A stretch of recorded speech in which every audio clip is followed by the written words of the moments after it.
Bruno! Bruno! Pup on the run? No problem.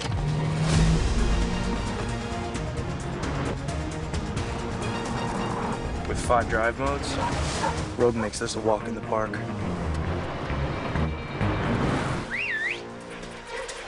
Drive the Nissan Rogue. Now get 0% APR financing for 36 months on the Rogue Platinum, or get a low $369 per month lease on Rogue.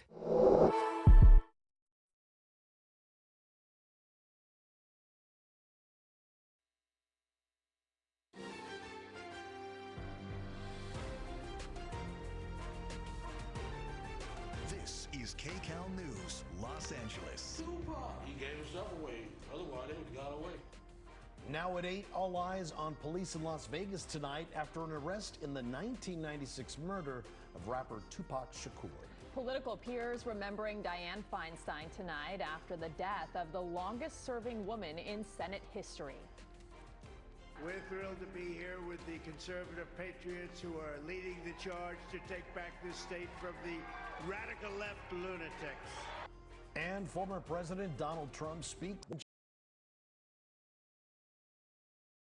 charged with murder. Kcal News reporter Jasmine Veal has the very latest tonight.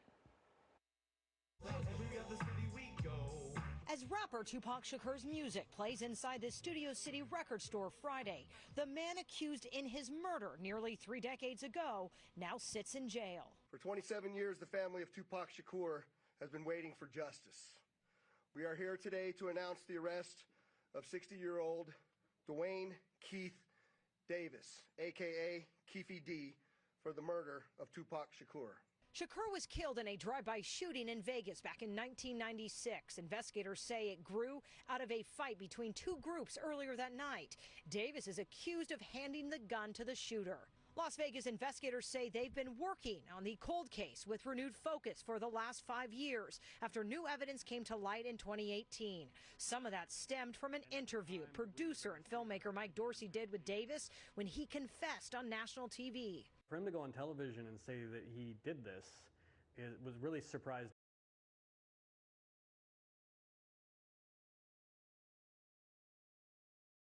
They would have got away. I am elated. It's been such a long time coming. Retired LAPD detective Greg Kading secured that recorded confession from Davis in 2009 while investigating the murder of Biggie Smalls. It could not be used against him at the time. And that's what's come back to haunt him. The chickens have come home to roost, so to speak. Vegas police served search warrants at Davis's home over the summer, helping lead to Friday's arrest. He's one of the most popular artists in history, with more than 75 million records sold.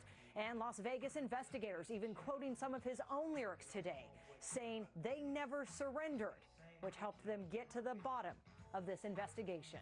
Dwayne Davis was the leader and shot caller of the Southside Compton Crips. Justice will be served. When they say icon, that is what Tupac was. He was an iconic person. I never stopped fighting for this to happen. Jasmine Veal, Kcal News. A lawsuit filed by the federal government against the Koreatown apartment building has now been settled. The feds filed suit back in May, accusing the building manager of sexually harassing tenants. Kcal News assignment editor Mike Rogers is at the desk. And Mike, you spoke with that building manager back in May when you first reported this story. What are the terms of this deal? Yeah, you know, the building manager at the time had told me he didn't do anything wrong and was looking forward to handling this in court. Well, it has been settled, and not only, you know, you mentioned the sexual harassment of the clients. Well, the federal government alleges he also exchanged late rent or rent payments for sexual favors as well. Now, part of the deal includes that the manager, Abraham Kizare, makes no contact with any of the people inside of that building, is no longer the manager of that building, and is no longer allowed to manage any building. And the federal government in the deal that I'm reading here says that is a permanent ban from Kizare being able to do any of those things. In addition to the victims, or the building management in this has to pay $120,000 to settle with the victims in this.